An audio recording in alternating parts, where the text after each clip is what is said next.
Offense of the week for one of my favorites. Camden Dempsey, 11, sophomore long snapper. He's going to be the darn governor of this state one day. He's unbelievable. I don't know how to pronounce Jordan's last name. Onowue. Yeah. Onowue. It's good. For business, Camden with business, finance, and marketing.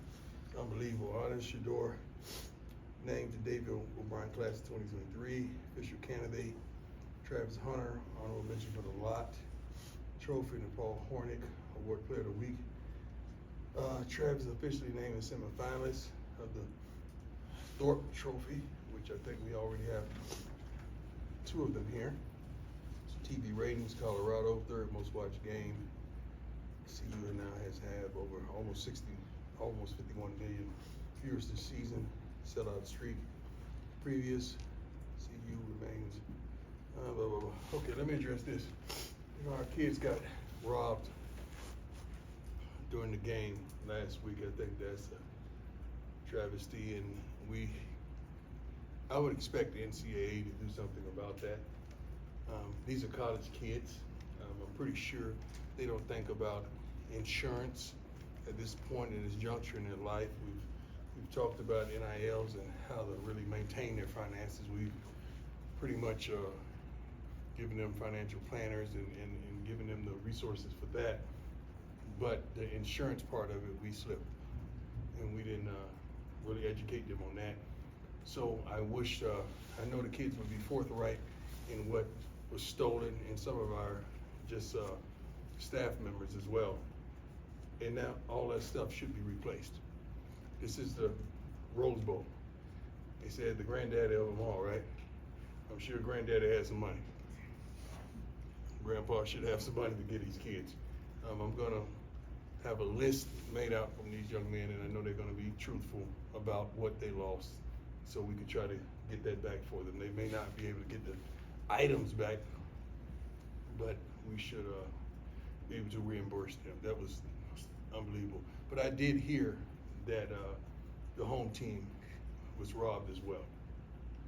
So I don't know, but I did hear that. But that don't make no sense when you're out there balling and playing your heart out and you get robbed in the same aspect. So I hope we could do something about that NCAA. You do something about everything else. Do something about that. When it comes to kids, in regards to the kids, NCAA, you do something about everything else. Do something about this one. Okay, let's get down. Questions? Adam, go ahead. Yes, sir. Hi, Coach Adam, Worcester Tiger 24/7 Sports. Yes, sir. How is Shador doing physically? Oh, he's good. He's good. I think I'm gonna give him another day or so off, so he can heal properly, and so he could be his best. His best. We want his best, and he's doing well, mentally, physically, as well as psychologically. Mick, go ahead. Hey, Coach Mick Miller, Fox 31. Building on that question, as the roster is constructed now, how do you devise a scheme to be able to protect Shador and also allow him to have his skill set be at the forefront? We can do it. I believe in the staff that we have on hand. I believe in the staff that they can do it. And I have the utmost of faith in them. Also, I had a private, personal meeting with the whole offensive line, and the meeting was phenomenal. I have the utmost thought process that those guys are going to step it up tremendously, and you're going to see more cohesive, more aggressive, more physical, more prepared group than ever before this weekend. I really do believe that. Go ahead, Jimmy. Mr. Fox 24/7 Sports. When on the recruiting side of things, when there's a loss like that, when there's an obvious glaring issue, do you see that as a deterrent for recruits, or just Are you kidding me? As a deterrent? No, not whatsoever. I'm not gonna say it's a blessing, but our phone rings wonderfully, and they know we ain't hard to find in certain areas. So when you see something, first of all, when you're on television, as much as we on television, recruits want that exposure. That's the first and foremost thing for recruits. And being able to be developed and understand what's at stake, understand the type of quarterback that you have on hand, as well as receivers and running backs, and you just need that one component. And these guys, first of all, they're going to step it up. You're going to see that. But secondly, yeah, you got some guys that You'll see the commits come in. You'll see them. Go ahead. Hi, Coach. Michaela Herbst, Student Independent. All season long, you've inspired everyone with I Believe. Yes. And we are coming off with 2 tough losses. Mhm. How do you continue to inspire the team to go out and win the last 3 games? First of all, I believe in everyone that's inside this locker room and on this staff. And this is the way I look at it.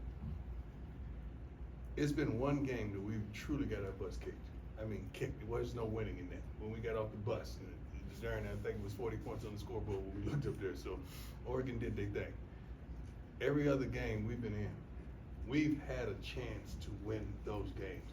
It was 7-6 at halftime, you know, and we come up and give up something. So now I think it's 14-6. We still in the game. You still have an opportunity.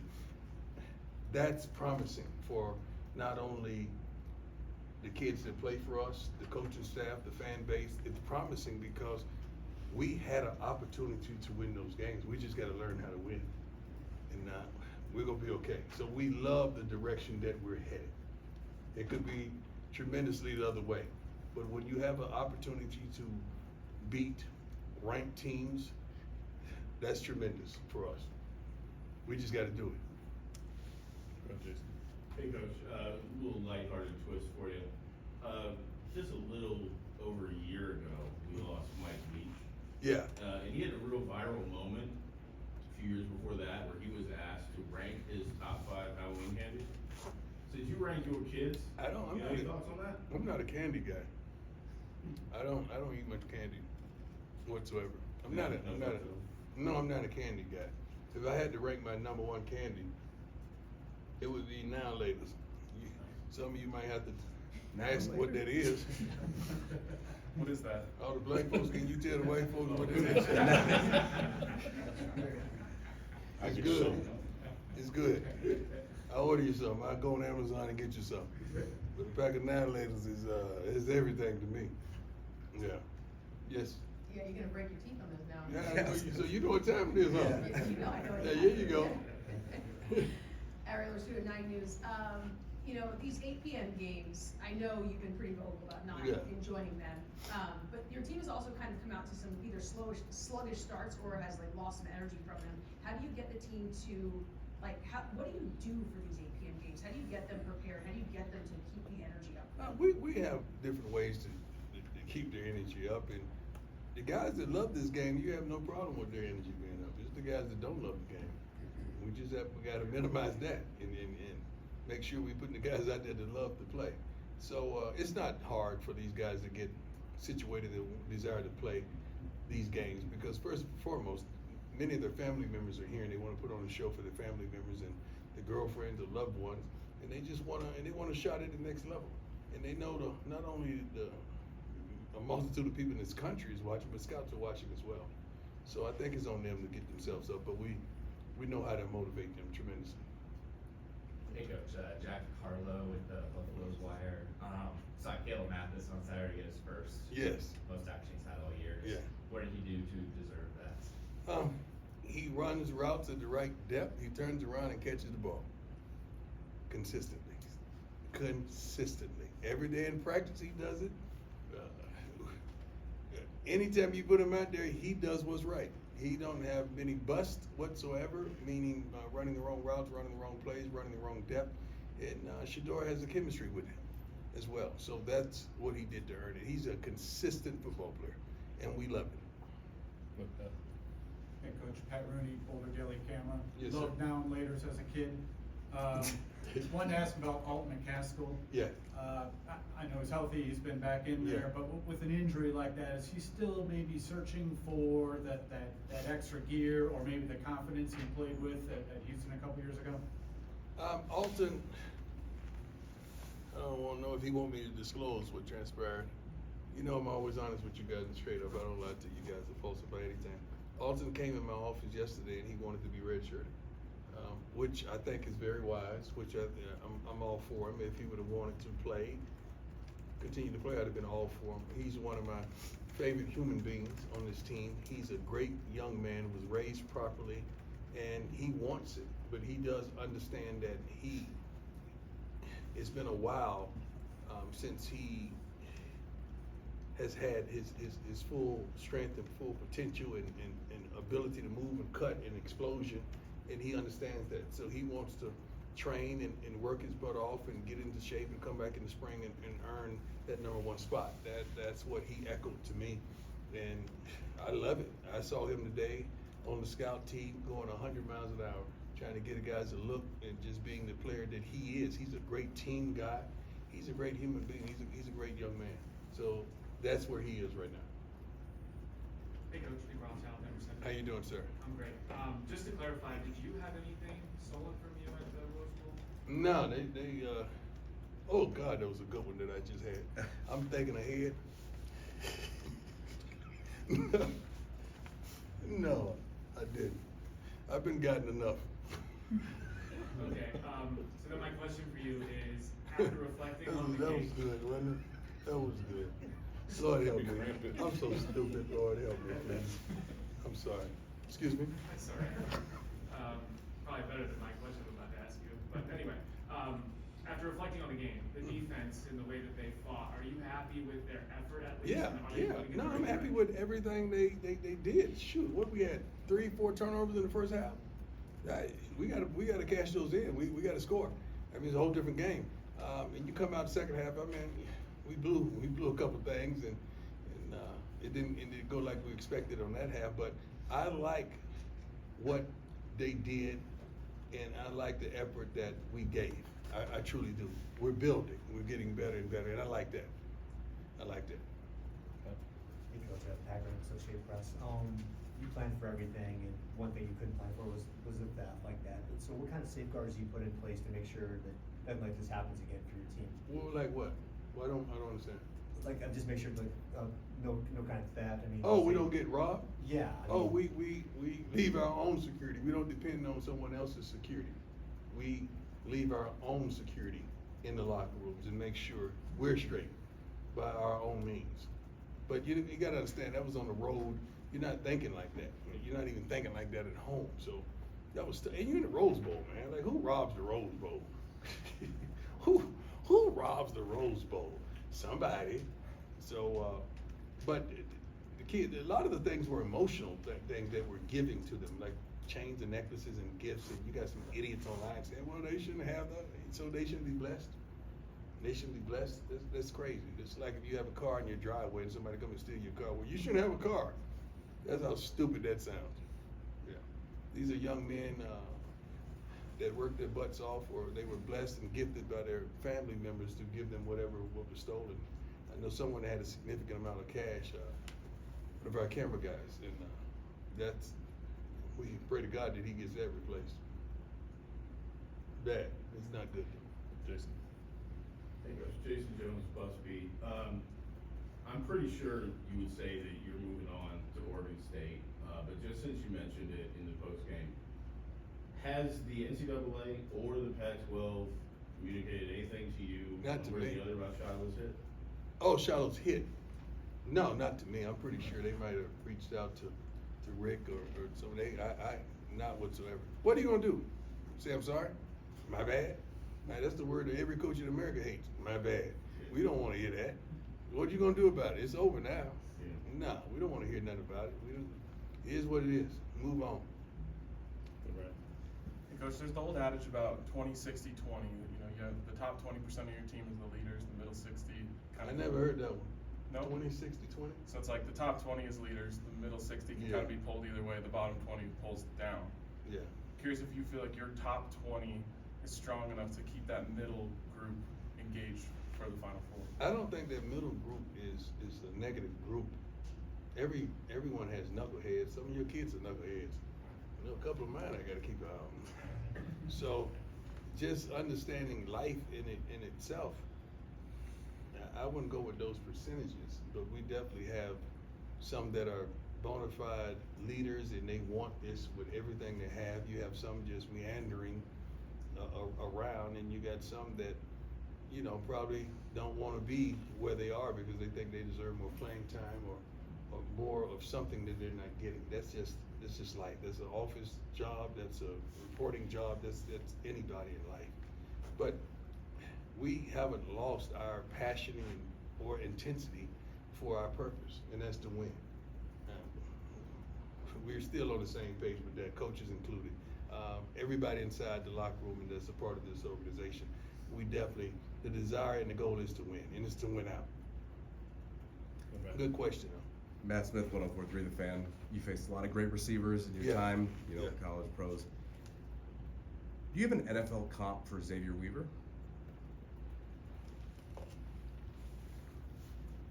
It's a good question. To me, Xavier Weaver got a lot of Andre Rison in him. He's tough, he's gritty, he's nasty. He can get vertical. He can run routes. He's gonna catch the ball. He can return kicks.